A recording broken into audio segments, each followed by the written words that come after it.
Monumen ini dipersembahkan bagi 7 pahlawan revolusi, korban kebiadaban gerakan 30 September PKI yang mencoba mengkhianati Pancasila yang sakti.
Cita-cita perjuangan kami untuk menegakkan kemurnian Pancasila tidak mungkin dipatahkan hanya dengan mengubur kami dalam sumur ini.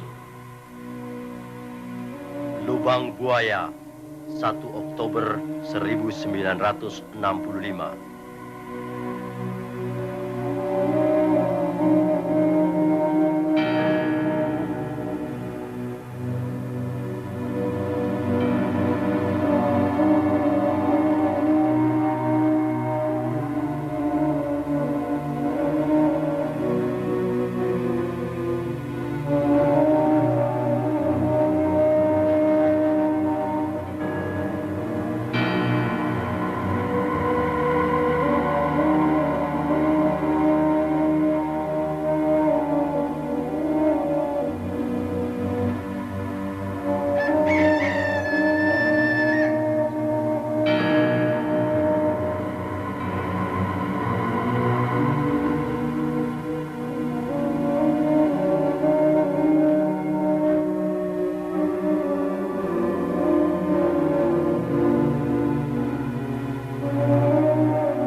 Peristiwa penganiayaan ini terjadi pada tanggal 13 Januari 1965, sekitar subuh di Desa Kanigoro yang terletak tidak jauh dari kota Kediri.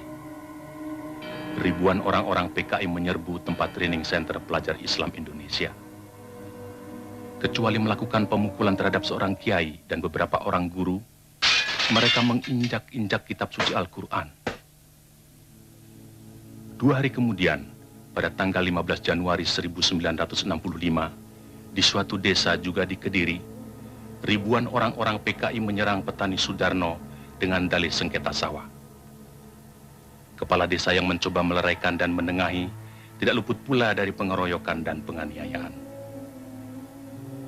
Pada tahun yang sama, di Sumatera Utara, terjadi aksi sepihak PKI yang dikenal sebagai peristiwa Bandar Betsi.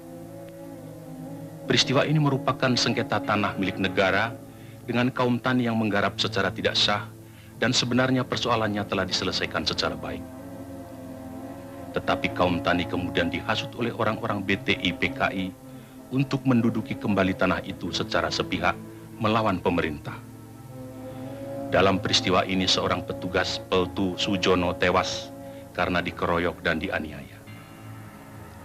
Aksi-aksi sepihak yang didalangi PKI ini juga terjadi di Indramayu, Boyolali, Klaten, dan berbagai tempat lainnya di Indonesia. Sementara itu, sebenarnya pada bulan Desember 1964 terungkap adanya dokumen tentang rencana perebutan kekuasaan yang akan dilakukan oleh PKI. Namun oleh PKI dokumen itu dikatakan palsu dan malah menuduh balik bahwa fitnah itu sengaja disebarkan oleh lawan politiknya, yaitu Partai Murba yang Trotskis, dalam hal ini Khairul Saleh dan Sukarni. Juga dokumen yang semacam pernah tersiar menjelang pemberontakan PKI Madiun tahun 1948 yang juga disanggahnya namun kemudian terbukti benar. Dalam rangka persiapan gerakan perebutan kekuasaan negara, Partai Komunis Indonesia PKI membentuk Biro Khusus pada tahun 1964. Tugas Biro Khusus ini adalah melakukan infiltrasi ke dalam tubuh ABRI. Sifat kegiatannya rahasia, dan biro ini dipimpin oleh Sam Kamaruzaman sebagai ketua, yang bertanggung jawab langsung kepada ketua partai DN Aidit. Biro Khusus inilah yang kemudian diberi tugas oleh pimpinan PKI untuk menyusun gerakan 30 September 1965. Sementara itu pula, atas saran Perdana Menteri Republik Rakyat Cina Zhou Enlai, PKI melancarkan tuntutan pembentukan Angkatan Kelima, yaitu agar buruh tani dipersenjatai.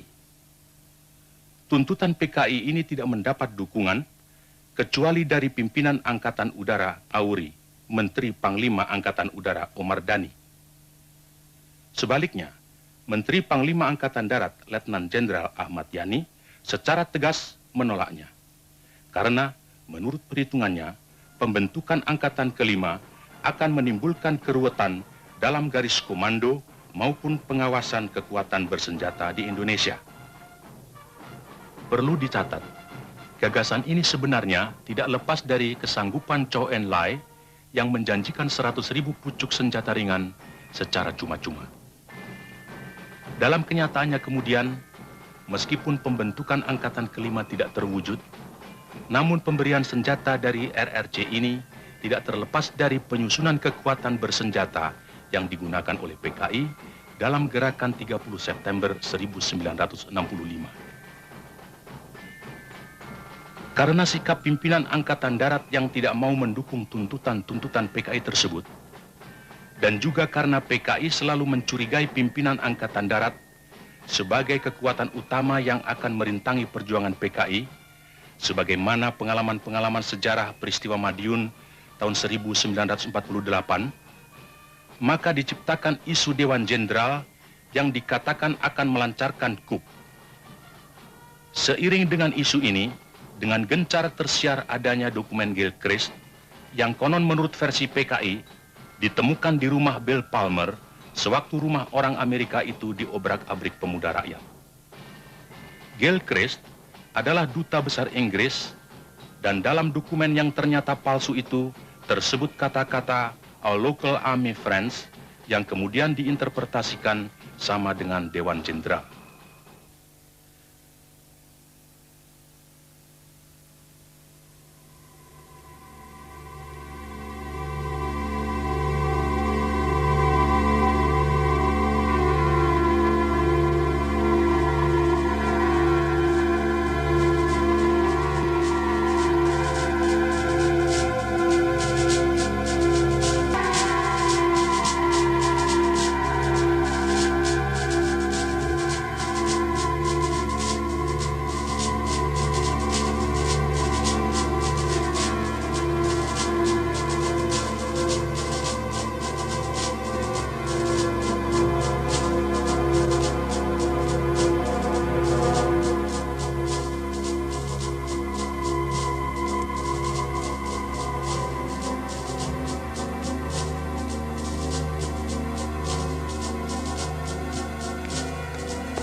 Maaf, Kawan Edit, ada telepon.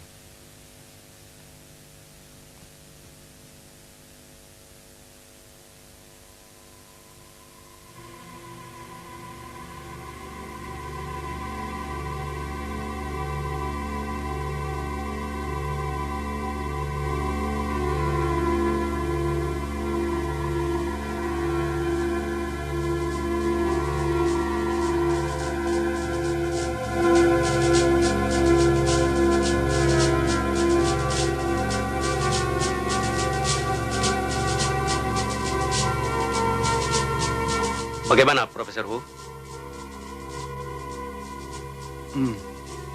根据我们共同的诊断，苏总统的病情已经到了危险的状态。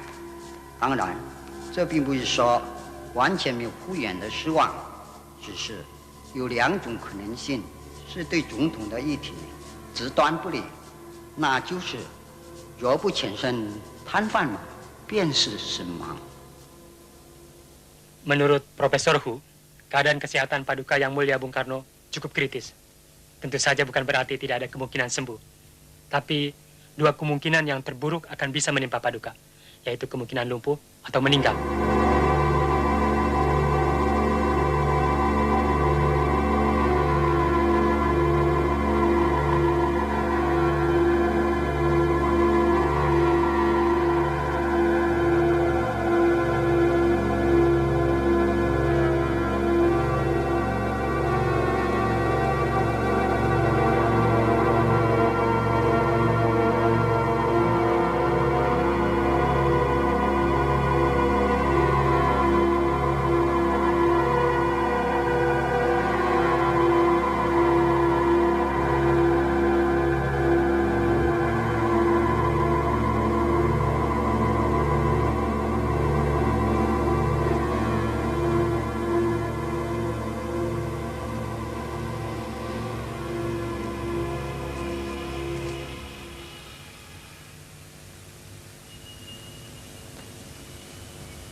Demikian tadi para pendengar, kita telah menikmati serangkaian lagu-lagu keroncong.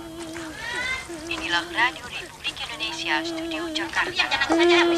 Kita menantikan sekarang Warta Berita tepat pukul 13 waktu Indonesia bagian Barat.